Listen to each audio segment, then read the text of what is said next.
As the years rolled on, my role in the household solidified. I wasn't just a daughter anymore, I was a caregiver, a house manager, and in many ways, a shield between Dad and the world. My days started early, preparing his breakfast exactly the way he liked it: soft-boiled eggs, whole wheat toast with just a touch of butter, and black coffee. Then came his medications, his short walks in the garden, and sometimes drives through the neighborhood to remind him of familiar places. But as much as I tried to create stability, shadows of tension lingered. Patricia's presence grew heavier. She had a way of making herself indispensable while simultaneously making me feel like an intruder in my own home. I noticed how she began handling more of Dad's paperwork, insurance, medical forms, even some bank statements. At first, I was relieved, but then, when I asked simple questions, she would brush me off with phrases like, "Don't worry about it, Amanda, I've got it under control." Control, that was the word, she craved it. Derek and Lauren only fueled her position. On the few occasions they visited, they'd gush about how wonderful Patricia was. Derek would raise a glass and say, "Finally, Dad has someone who cares for him properly." I would bite my tongue so hard it hurt, knowing that I was the one who had given up everything, yet my sacrifices were invisible in their eyes. Uncle Walter, bless him, continued to check in. He was the only one who sensed that something wasn't right. During one visit, he pulled me aside in the garage and whispered, "Amanda, keep your eyes open. Patricia's smart, but I've seen this kind of situation before. Don't let anyone push you out." His words stayed with me, haunting me like a warning I didn't fully understand yet.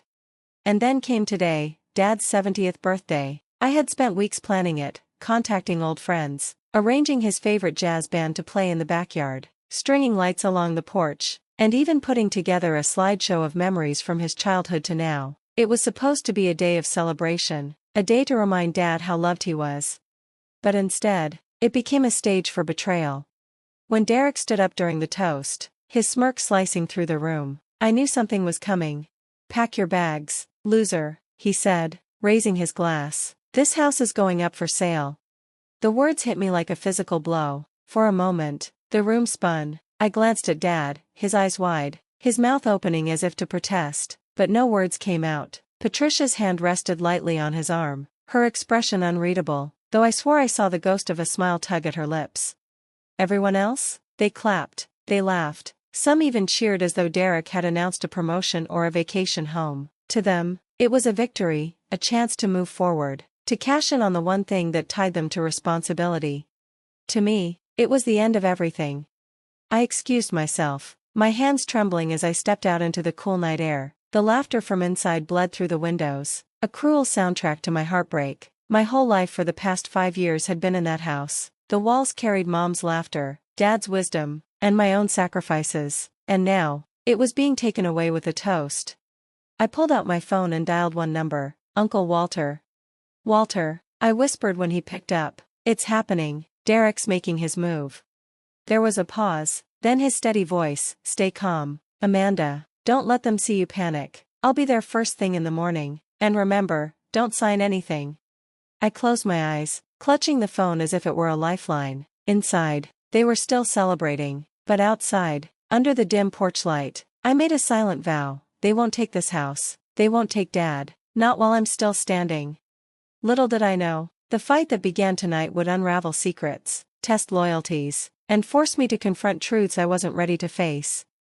I had been gathering this evidence methodically, biding my time and preparing for the right moment. My plan had always been to wait until Walter finished his cancer treatments, then confront Patricia together. With his wisdom, his authority as Dad's brother, and the documents I had collected, I was confident we could expose her manipulations cleanly and decisively. But Derek, as always, couldn't resist grandstanding. His smug little birthday ambush had accelerated the timeline, forcing my hand before I was fully ready. As I ended the call with Michael, I closed my eyes for a brief moment, centering myself. My pulse hammered in my ears, but when I opened them again, my vision was sharp, my anger cold and focused. This was no longer just a family squabble. This was about Dad's dignity, about justice, about protecting the home that Mom had loved and sworn should stay in our family. Through the window, I could see the scene unfolding like a grotesque play. Derek, sleeves rolled up like some corporate savior, was passing around a stack of legal papers with the ease of a salesman who had already rehearsed every line. Frank, the real estate agent, shuffled glossy brochures across the coffee table, each one showing sleek, modern condos that had none of the soul, none of the history, of the house I grew up in. Patricia hovered behind Dad, her manicured hands gripping his shoulders possessively, her lips moving quickly as she painted some glittering picture of a penthouse view or a carefree retirement. Dad, though, he looked small. He sat hunched in his chair, his birthday crown from earlier still crooked on his head. His eyes had the cloudy sheen of confusion, and I could see him trying to follow the conversation but failing, like someone trying to catch smoke with their bare hands. He looked every bit of his 70 years, and in that moment, the weight of it broke something inside me. Then I heard the sound of salvation, a car door shutting in the driveway. Michael had arrived, punctual as always. Moments later, another vehicle pulled in behind his, and Uncle Walter stepped out, leaning heavily on his cane but moving with the stubborn determination that had always defined him. Beside him was Dr. Capper, Dad's longtime physician, his medical bag in hand and his expression carefully professional. Walter's eyes met mine, and despite the hollows carved by months of chemo, there was fire in them. He put a firm hand on my shoulder. "Ready?" he asked. I straightened, inhaling slowly, and nodded. "More than ready, let's end this." Together, the four of us walked into the house. The living room buzz quieted to an abrupt silence as every head turned. Derek froze mid-sentence, pen poised above a page. Patricia's smile faltered. Frank awkwardly gathered his brochures as if he sensed he'd just walked into something bigger than a simple property deal. "Amanda," Derek said finally, his voice laced with condescension, "we're in the middle of something important. Maybe you could be useful for once and get us coffee while the adults finish up." "The paperwork stops now," I said, louder than I expected, my voice slicing through the room. "Dad is not selling this house, and he is not moving anywhere."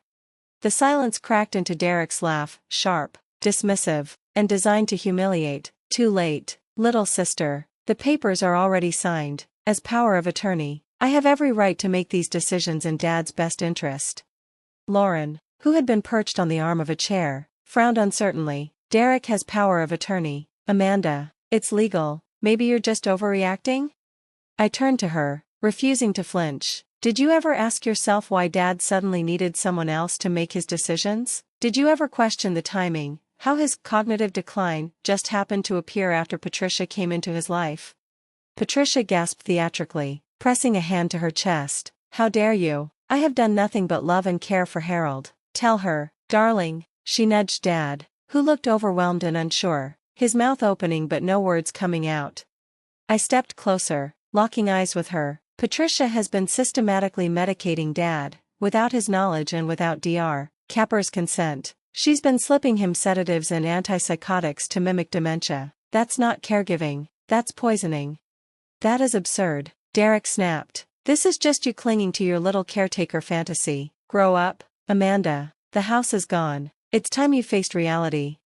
Michael stepped forward, his calm voice cutting through Derek's bluster. "Actually, Mr. Walker, we have documented evidence, pharmacy records showing unauthorized prescriptions, pill counts that don't match, and video footage from inside this very house. Mrs. Walker has been altering Harold's medication regime for months."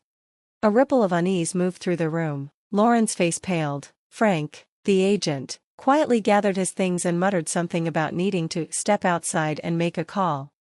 Patricia's mask cracked, just for an instant, her face drained of color, and her hand slipped slightly from Dad's shoulder, but she recovered quickly, her voice high and brittle. "These are lies, all lies. Harold knows how well I care for him. Tell them, Harold." Dad looked at her, then at me, his eyes were wet, his hands trembling. I don't understand. I feel so tired all the time, so foggy, but, Amanda, when Patricia visited her sister last month, I felt clear, like myself again." His words landed like a gavel. The room erupted, Derek shouting, Lauren stammering, Patricia pleading, Michael demanding order, but in the middle of it all, Dad turned to me, his frail hand reaching for mine. His voice was barely above a whisper, but it silenced everyone. "Amanda, help me." And just like that, the balance shifted.